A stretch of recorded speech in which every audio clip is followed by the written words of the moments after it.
bunch of things went wrong. Remember that speech? Mm-hmm. He decided just to go with it. And he ended up having a great time. Well, this past weekend, he had a similar experience in Sweden. Oh. Here to tell us about how he just went with it again is Jeremy Udell.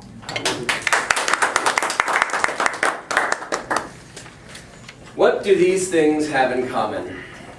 A nasty cold, $2,000 in clothes purchases, and a spotty memory for what happened late Saturday night. That would be my decision to just go with it again. The capricious fortunes of my vacations. I don't regret any of it.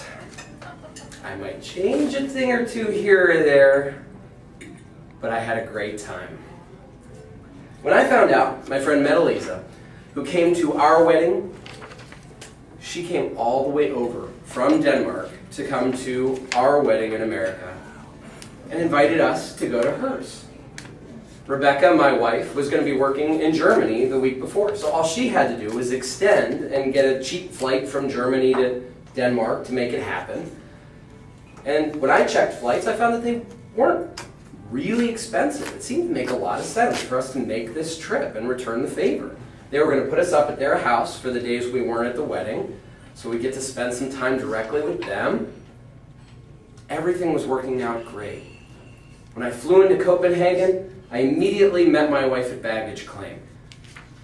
Things were going splendidly. We got her bag, and then we went to get my bag, and we waited, and we waited, and we waited. And then we filled out a missing bag report.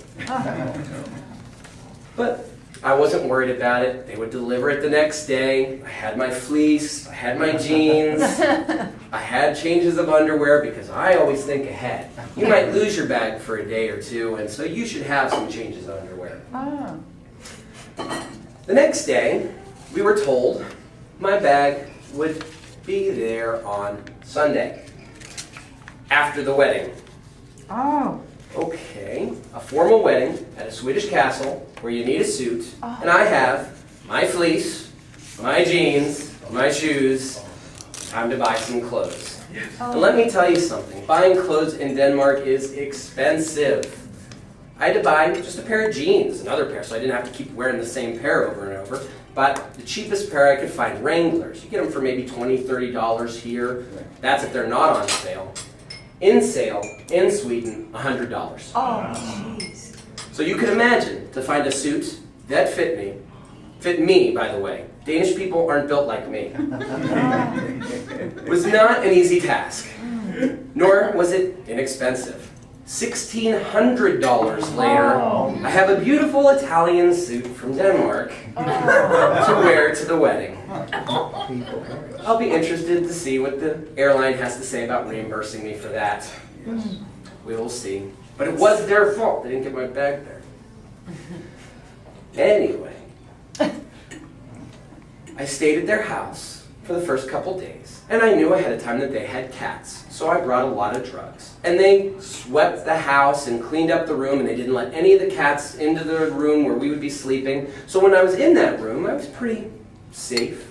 Whenever we were out eating dinner with them or spending time with them, I got a little stuffy, a little sneezy, very stuffy, to the point where I was so congested that I ended up getting a cold.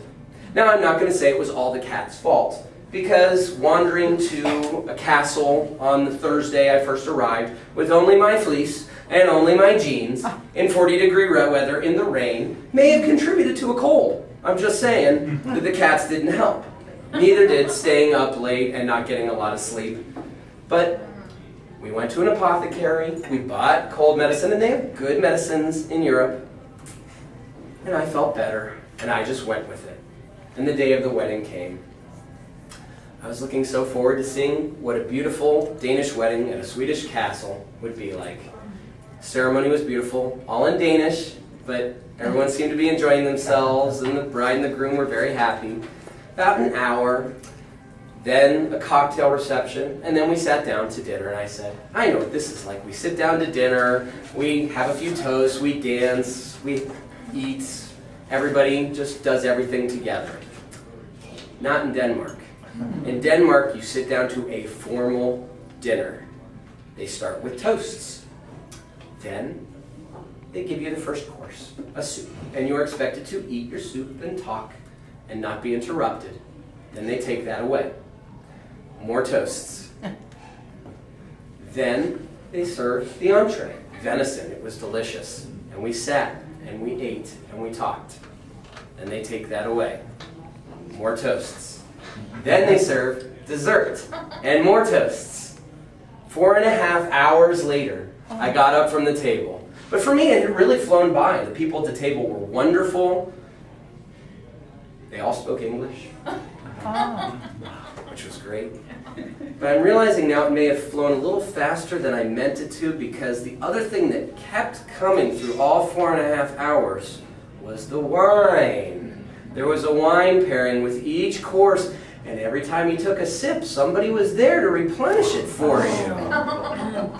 I'm not used to sitting at a 4.5 hour dinner, and I just kept drinking the wine, not even thinking about it. So by the time the, quote, party started, which then went for the rest of the night, I was already a little bit less than sober. And so my memory of the party is a tad blurry. But I know it was fun. I think it was fun. If the next morning was any indication, it was fun. So here I am, back in the United States, $2,000 poor, recovering from a cold, and with spotty memories from certain parts of the weekend. Are there times when just go with it should be tempered? Like when wine is flowing freely? Perhaps.